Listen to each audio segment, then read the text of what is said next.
좋아요, 구독.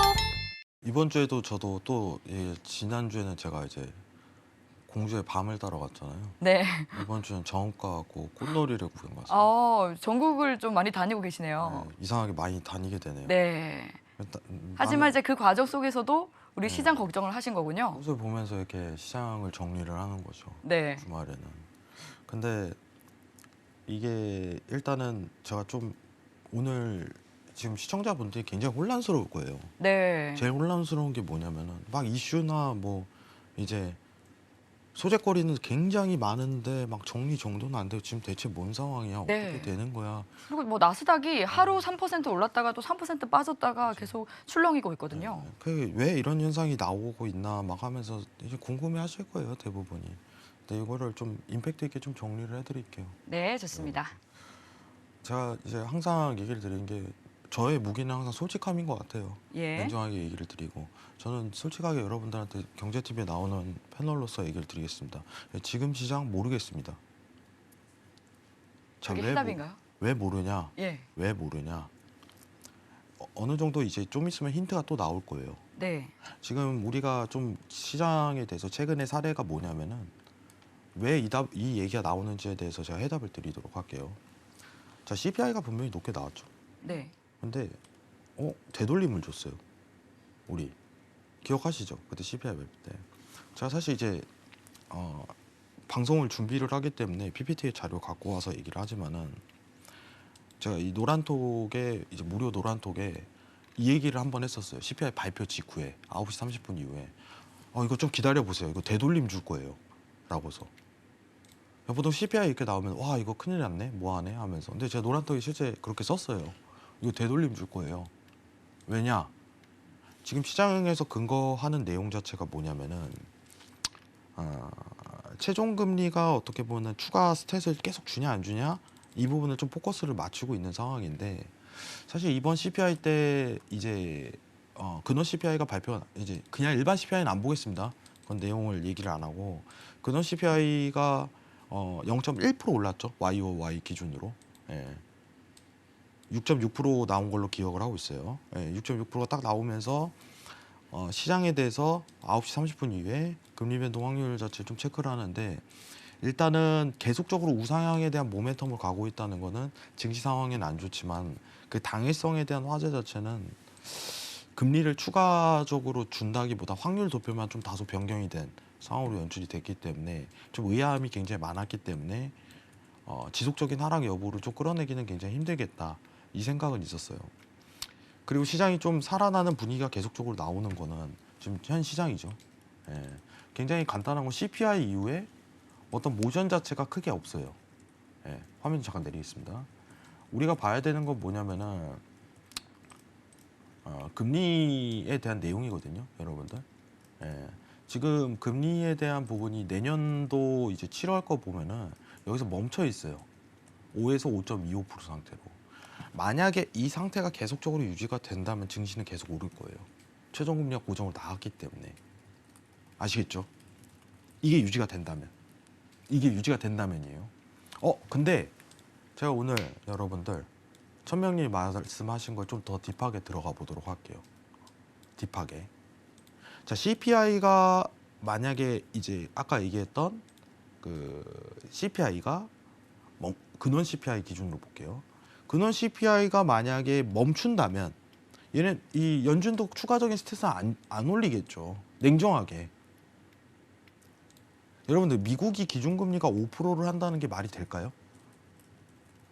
말도 안 돼. 이런 분들도 있을 거예요. 근데 지금은 확률 도표상 내년도 기준금리가 최종금리가 5%를 향해 가고 있는 건 현실이에요. 근데 지금 만약에 우리가 보는 표 중에 자 이거 한번 볼게요.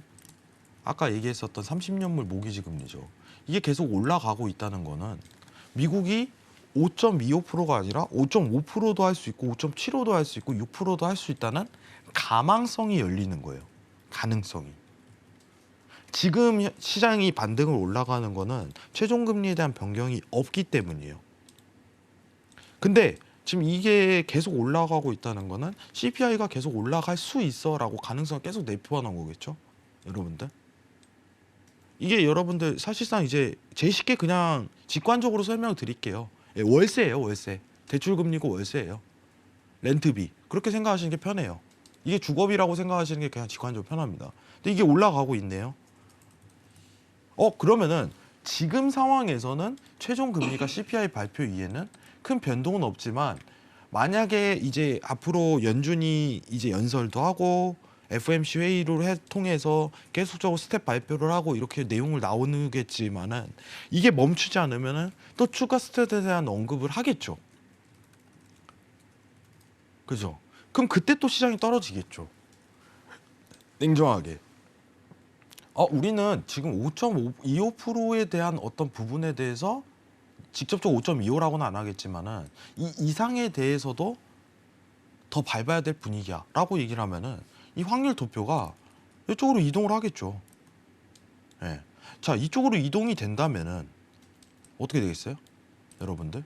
이쪽으로 이동이 된다면 그럼 시장 한 번 더 꼬꾸라지는 거예요. 그때는. 힌트를 여기서 봐야 되는 거죠. 자, 아까 전에 얘기했던 30년물 모기지 금리는 여러분들 계속 주의 있게 봐야 됩니다. 왜냐? 이게 선제적인 지표잖아요. 지금 상황에서. 냉정하게 얘기를 하자면. 이거 보고 사실 물가에 대한 미리 예상을 하는 거고 추가 스탯에 대한 발언을 할지 안 할지. 그죠? 만약에 여기서 이번 주에도 뉴욕 연은 총재가 연설이 있잖아요. 여러분들. 연은 총재가 연설이 있어요. 이번 주에. 베이직북 발표도 있고. 시장 일정표를 한번 미리 보자고요. 예. 자, 보게 된다면은 네. 자, 보시면은 이번 주 목요일 날 뉴욕 연은 총재 그리고 필라델피아 연은 총재 이렇게 연설이 있어요. 안 좋은 얘기를 하고 추가 스탯에 대한 가능성을 계속적으로 제시를 한다면은 이 확률 도표가 그때 변경이 되겠죠. 그럼 그때 시장이 또 떨어지는 거예요. 여러분들. 예. 제가 지금 집중하는 부분은 확률 도표에서 이게 옮겨가냐 안 옮겨가냐 그 가능성이 아직까지 보인다는 거예요. 예. 아직 보여요. 여기서 여러분들 제가 얘기를 드린 게 완전한 제가 매수라고 여러분 이제는 완전히 바닥 나왔습니다. 끝났습니다. 라고 할 수 있는 시점은 분명 올 거예요. 네. 제가 요새 노란톡에 제일 얘기 많이 하는 얘기가 뭐냐면은 확신이 안 서요. 저점이란 확신이 안 섭니다. 여러분들.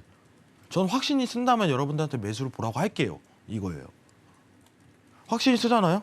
매수 보세요. 이럴 거예요. 확신이 안 서요. 왜냐? 지금 여러분들 3.5%에서 4%, 4.25, 4.75%, 5%, 5.25까지 왔어요. 더 안 될까요? 안 될 거라고 생각을 하세요? 여기서 멈췄어. 아니야? 여기서 끝이야. 그 확신이 있다면 지금 올라갈 수 있다는 믿음이 생겨요. 저한테는. 근데 아까 얘기했던 모기지 금리에서 일단 올라가고 있는 게 보이고 금리 모니터링에서 더 내려갈 수 있는 어떤 연출력이 페드에서 나온다면은 6%도 지향할 수 있는 상황이 나오잖아요. 여러분들. 그럼 이게 과연 저점이라고 지금 생각이 드세요? 저는 안 들어요. 아직까지는.